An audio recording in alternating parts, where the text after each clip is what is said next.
Okay, folks, it's your buddy Mike Messier. Wanted to do a special Mike's Instant documentary review on Movie Movie Crash. It's a documentary I saw today on the Max app, which HBO. It's so let's discuss it. This movie, I think it's worth a watch. I think it's the type of documentary that you don't have to have your eyes glued on the monitor.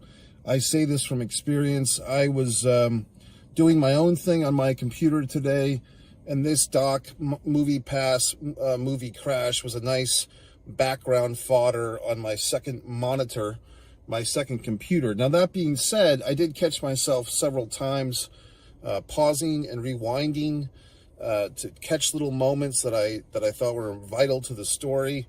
And but you know, some programming you can't really multitask, and this is not an insult to the stuff that I do multitask with. There's certain programs, podcasts, long form interviews that are really good for playing on the monitor while you're doing your own goddamn thing. If you're like me and you have a lot of stuff to do on the computer pretty much daily, it's nice to have like a second auditory experience going on, and sometimes a visual experience where you can kind of peek in and not be locked into something. If it's something that's like a really good program or a sporting event, you kind of have to pay full attention to appreciate.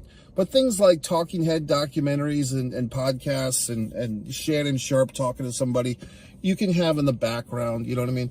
So this movie kind of fits into that nice niche. It's not a great visual experience. There are some visuals, but nothing that's like you have to pay full attention. But the audio is good. The story is interesting. And I do have a vested interest in this because MoviePass really did affect my life. When I started doing Mike's Instant movie reviews, I think that was 2018. The first Mike's Instant movie review was a really bad movie, got severely panned, and I think it was the first time that I used the MoviePass app. It was some sci-fi movie with a real... Do you mind? Some sci-fi movie with a really bad title, like the Cosmos, whatever the fuck. It was really panned. Most critics didn't like it. I think my review, I said it's not that bad. I think whatever the fuck movie it was, I was like, if they had done a few things differently. And I did a lot of reviews in that era because I started going to the movies so much with MoviePass. And I was one of those customers. I didn't come on, first thing. I think it was 2018 or maybe late 2017. I got MoviePass, the app. If you're wondering, what is MoviePass, Mike? Well, basically, this is going back about 10 years.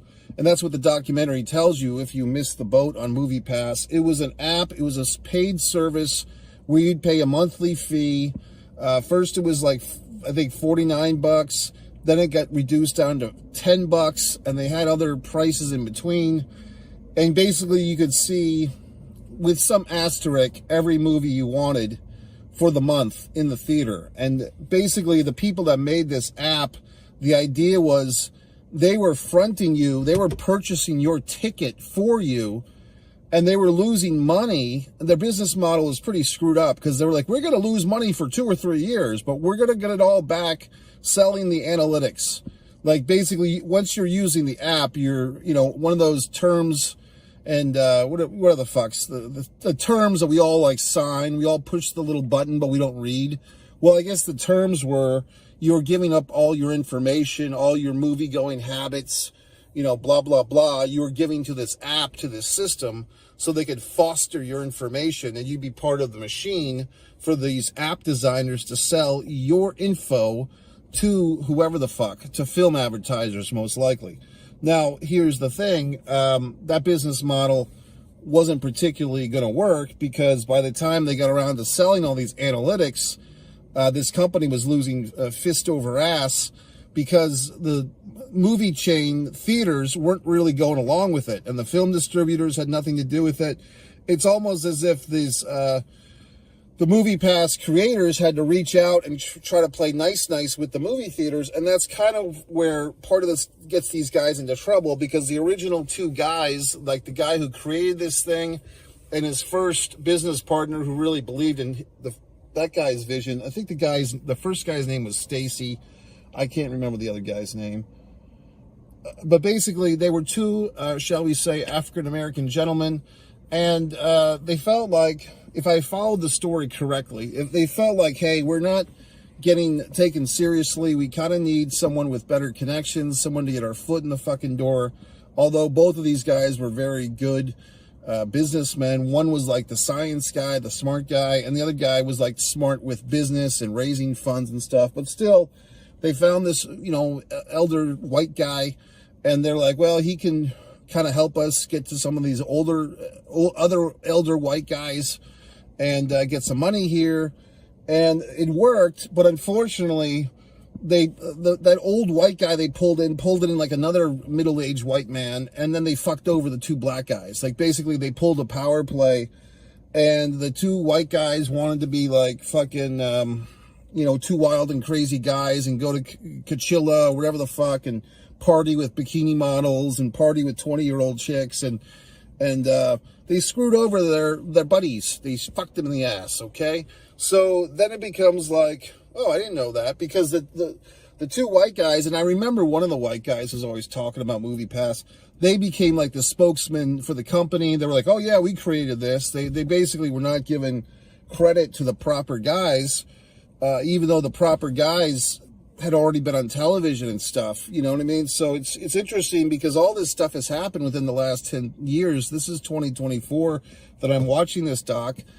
MoviePass wasn't even on my radar to 2017 or late 2017, early 2018. So the point is, this is like recent history. You know what I mean? Like, this is not even like the movie Air with the Michael Jordan shoes. That was like 30 years ago or 35. This is so recent. So some of these wounds are fresh. And I just remember being a mark. I was in New England. I was just watching movies, and I didn't know all this backstage drama. I guess I didn't watch CNN all the fucking time, like I still don't. So I didn't know all this stuff was going on with these folks. So there's some hard-earned lessons here. I mean, part of it is, if you're an engineer or you're an inventor or an entrepreneur and you let your baby get raised by someone else, and that's the shitty thing about life. It's like, you have to trust people, but a lot of times people will fuck you over. So it's like, who do you trust these days? Yeah, who do you know who to trust? You know what I mean? And these poor gentlemen suffered through that, so it's kind of a sad story. Spoilers. There is some redemption, though, because the two white guys who fucked over the two black guys, the two white guys are in 2024 facing all types of legal situations. I think both of them have a chance of going to jail for more than 20 years. I think they both have three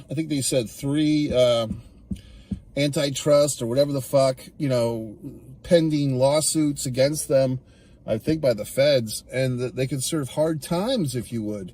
And meanwhile, Stacy, the guy who invented the thing and was really the brains behind the whole operation, he has written a book, which I may or may not get on Audible.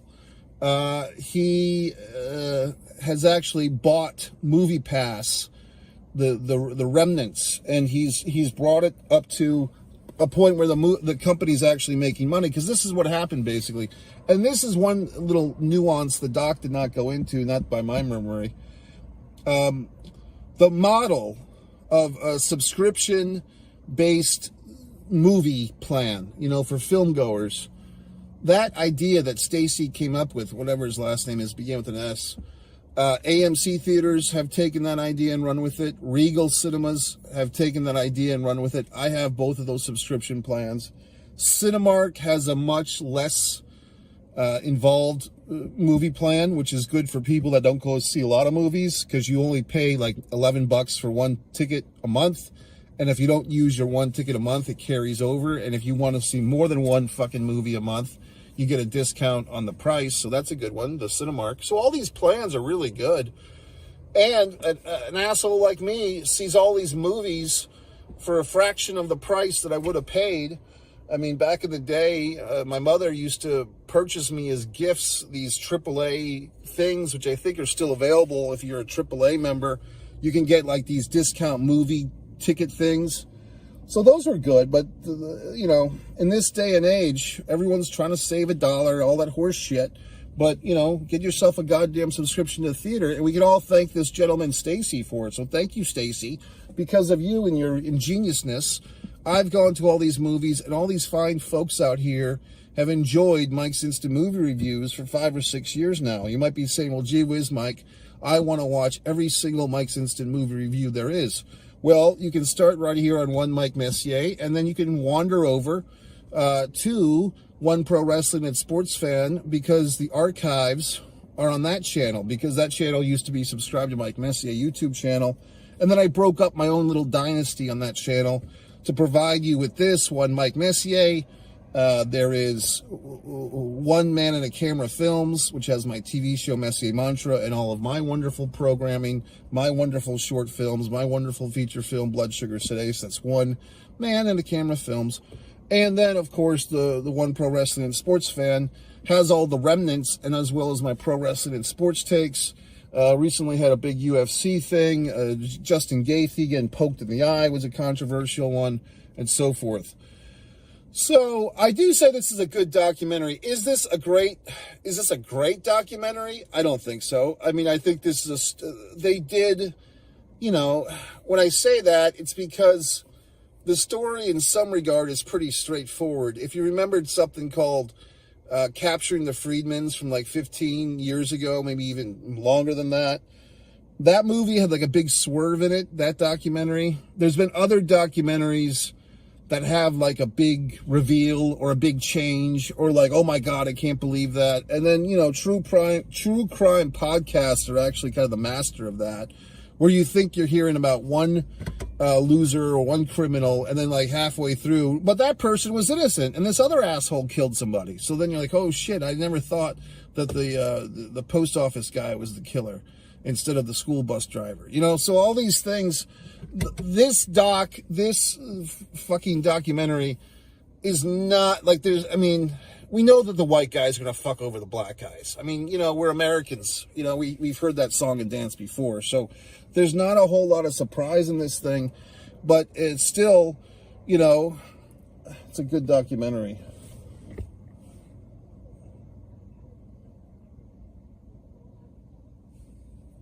Just some voices.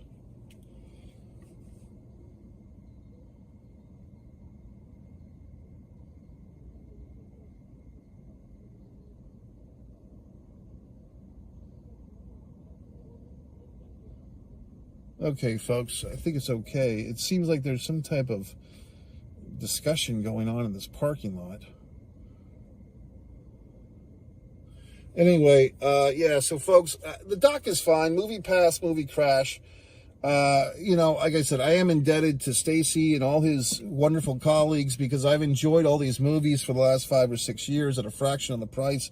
I always explain the situation to people about the AMC app, the Regal app, and most people don't follow up on it. Most people nod and shake their fucking head, and they don't go out and get it. So what I try to help people. They just don't listen to me.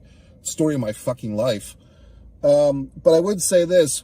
When Movie Pass came back last year, I did investigate, and it looked quite good. I mean, I think what happened is Stacy kind of learned, you know, like his Movie Pass got out of his hands. He lost all this potential money.